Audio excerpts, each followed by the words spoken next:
welcome to Geek Fandom Media. I'm your host, Chris, and you guys, James Gunn has dropped a bunch of good details about certain projects and updates on the DCU. Now, I love when James Gunn gives details about what's happening with the DCU because I am so curious to see how this universe is essentially going to unfold in a brand new rebirth of these characters. Now, I'm hyped for Superman. Superman comes out in a couple of weeks, you guys, and I cannot wait. I'm seeing it twice that week.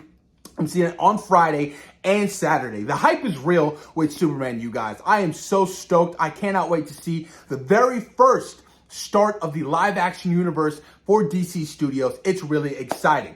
But let's jump into some of these details that James Gunn has given us for the DCU. Now, right off the bat, you guys, Supergirl Woman of Tomorrow has been retitled to just Supergirl. It's no longer going to have the comic book name Supergirl Woman of Tomorrow attached to the actual film.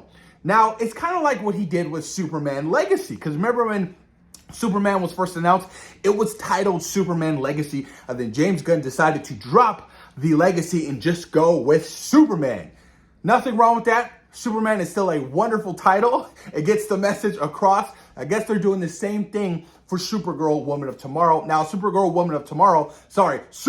is still slated for June 26th of 2026, you guys, June 26th of 2026. Yeah, that does make sense. It's still slated for next year, so there hasn't been any delays. It wrapped about a month and a half ago. It's going to be starring Millie Alcock as Kara Zor-El and, of course, Jason Momoa as Lobo. Didn't really give any much details about that. He's just really happy with the script, you guys. And we'll dive deeper further into that later into these notes. So moving on, you guys, he gives us a brief update on what's happening with the DCU's Batman. A big question, a mystery. What's happening with Batman? You can't have Superman without Batman if you're going to be building out your entire universe. So a lot of fans are wondering what's going to happen with DCU's Batman. So they're currently prioritizing the completion of the Wonder Woman script and the Batman script. The Holy Trinity, you guys. You need the Holy Trinity if you were going to start a brand new universe. So the character has been his biggest issue right now. He's struggling with the Batman script. Not the Batman script, but his Batman script. He's struggling. And the importance of Batman, just like Superman, isn't really, it's really important that they nail it right. Especially when you have across the street your very own Matt Reeves Batman universe, which is already established and already 2 projects into its universe. So I understand why he's struggling with trying to get Batman right. But he also confirmed that he isn't writing, but he's actively working with the writer to finish the script. So the Batman. I gotta stop saying the Batman and just go with Batman or Batman Brave and the Bold. That's its original title. So Batman Brave and the Bold, you guys, he's working actively with a writer. We don't know what writer is attached to it. We don't even know if Andy Muschietti is still attached to Batman Brave and the Bold. If I'm being completely honest with you guys, I don't think he is attached to it. I think they're going to find a whole new creative team, a whole new, visionary behind to direct the Batman Brave and the Bold easily. So, like I said, he's working actively with a writer on it. James Gunn isn't interested in making this version of Batman funny and campy. So that's why he's struggling, essentially. Because I thought that his Batman was going to be drastically different from what Matt Reeves is cooking with Robert Pattinson's Batman. Dark, broody, detective-based. That's what Matt Reeves is doing. Now, how do you do your own Batman in a different universe that's not the exact same thing with what Matt Reeves is cooking with? That's the struggle. That's probably one of his biggest issues because tonally, they're going to be very similar.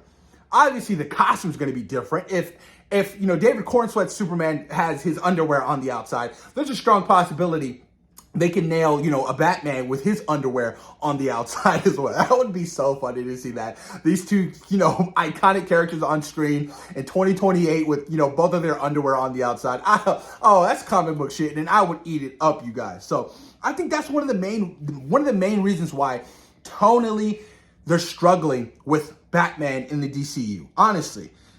And you have to realize, Matt Reeves is still currently working on the Batman Part 2. So that's still a big priority for Warner Brothers as a whole. Because, the Batman Part 1 was a massive success critically, and it made a lot of money at the box office. The Penguin, a phenomenal award-winning show. Emmy award-winning show. So your competition, it's essentially, you are your own competition. And that could be absolutely insanity to me. But also, you guys, he thinks Wonder Woman has been easier to adapt because every single Batman story has been told across media.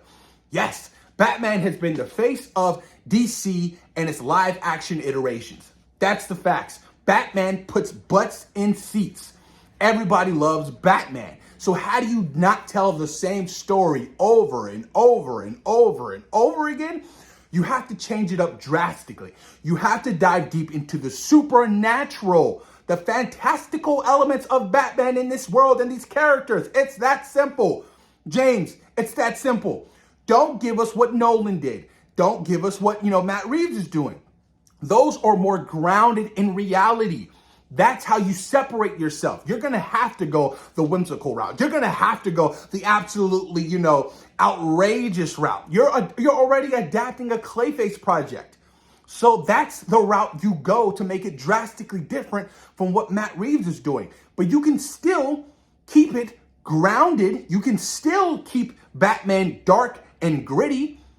That's still a possibility. You don't have to make him ever so bright like Superman. That's not Batman. That's not what fans want.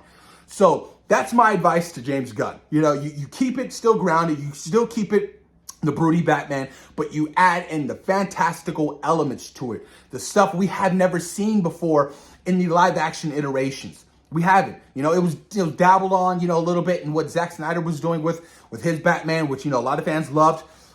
That's the route you're going to have to kind of take. It has to be supernatural. It has to be the fantastic elements. You're doing Clayface. Just keep it in that same realm. And Batman Brave and the Bold, you're already dealing with an older, more established Batman. You're already going to introduce Damian Wayne, So and that's another problem that he probably has because, when Zack Snyder did BVS, it was a much older Batman, an experienced Batman, a 20 years in Gotham Batman, whose Robin had died. That's another similarity. Like he said, he's struggling because, Batman stories have been told across all medium, in all media.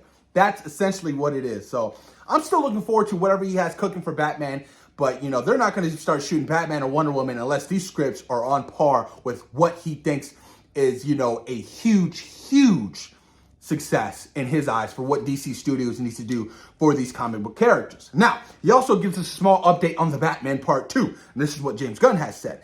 It's not canceled. We don't have a script. Matt's slow. Let him take his time. Let him do what he's doing. God, please. People are mean. Let him do his thing. And he also, I think it was yesterday or day before yesterday, debunked the rumor about how Matt Reeves was supposed to turn in his script to DC Studios by Memorial Day weekend. He debunked that. He was like, oh, this is news to me. There's still no script for the Batman Part 2. There's still no script. It's still in the works. Like he said, Matt Reeves is slow. But we also, there also are those reports that he was dealing with something personal. So they're not looking to rush anything for the Batman Part 2. And honestly, I think it only benefits it because now this gives I yearn for Batman. Like, I want Batman, This gives us more time to miss Batman. Essentially, that's a good thing. You want to miss these characters on the big screen. So when time does come, the movie comes out October 2027, you're hyped. Oh, man, we're getting Batman again. It's not like we're getting Batman every single year. You're like, oh, man, we just saw Batman. Oh, we just saw Batman like a couple of months ago. So now you have a much bigger gap to miss Batman. So maybe these delays for Batman have been good, you guys. It's a possibility. But James Gunn also says DC Studios just killed a project. DC Studios killed a project? What could have that been? Now, you guys, this is what he said. Yeah, we just killed a project. Everybody wanted to make the movie. It was greenlit, ready to go. The screenplay wasn't ready. I couldn't do a movie where the screenplay's not good. We've been really lucky so far because Supergirl script was effing good right off the bat. And then Lanterns came in. The script was effing good. Clayface, the same thing, effing good.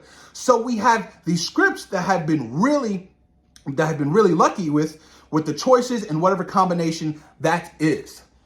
So whatever project they scrapped that was greenlit, that was announced, ain't happening no more because he and the studio and the executives and the creatives were not happy because the script was not strong. And that's what I like. Don't put out mediocre content. If the script isn't good, don't greenlight it. I'm sorry, Marvel Studios. Prime example.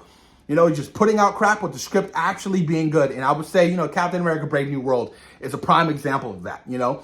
It's crazy to me because, you know, they had, you know, damn near 3 years to work on the script for Brave New World, and it just never got to where it was supposed to be. And, you know, they were subpar, and they, you know, they're just like, okay, greenlight it. Let's get this done because we have to do Avengers Doomsday and, you know, Secret Wars. So it's all done by a committee, essentially. So that's what I like about James Gunn. You know, they're not going to be continuing anything if he is not happy with the script. And the fact that Supergirl, Clayface, and Lanterns all got greenlit because the scripts were very strong and he was extremely happy with them, that's good news for us. You know, I'm happy, and I hope that these projects are massive, massive hits and successful. But what could have been scrapped? We all know that Sergeant Rock, you know, was delayed or postponed. I have a feeling he was talking about Sergeant Rock. That's a possibility. Or, you know, it could be Swamp Thing. It could be, you know, The Authority that was announced, Booster Gold. I'm trying to go based off projects that have already been announced and greenlit, you know? So any of these projects, I'm pretty sure he's not going to come out and state which project that, you know, that was actually scrapped and, you know, killed off. But we'll see what happens with that. And James Gunn also commented on Marvel. Now, this one was quite interesting to me. He says, the Disney corporate mandate that forced Marvel Studios to significantly increase MCU's output killed them. That wasn't fair. It wasn't right. I don't even know if it was really their fault. And I love that James Gunn had the opportunity to work for Marvel Studios, because now he can sit back and he sees all the mistakes that were being made, and he knows not to do the same thing with his universe. So when, you know, Bob Chickpea took over and they were like, okay, Disney Plus is big, you know, COVID is hit, and, you know, streaming has to be ginormous. Green light, green light, green light, green light, green light, green light. Do it. Script's not good. Who cares? Do it, do it, do it. Content. It became quantity over quality, and that was Marvel's biggest issue, you guys. And it still is their biggest issue. They're on a redirection right now with their stuff. So I like the fact that James Gunn, you know, I like that he made this statement, because it also makes you think that, it also lets you know that James Gunn understands the importance of not rushing your projects, of making sure your projects are to its best quality. And go back to the last report, how they just killed off a project because they were not confident in it. And that's what I love about it. And that's what I appreciate what James Gunn is doing for DC Studios. And I can't wait. But let me know what you guys think in the comments down below about all of these good old updates that James Gunn has delivered about the DCU. It's exciting stuff. Anything that he always drops, any kind of tidbits of information, I will cover on the channel. I want to say thank you guys so much for taking time out of your day for watching Geek Fandom Media. Peace.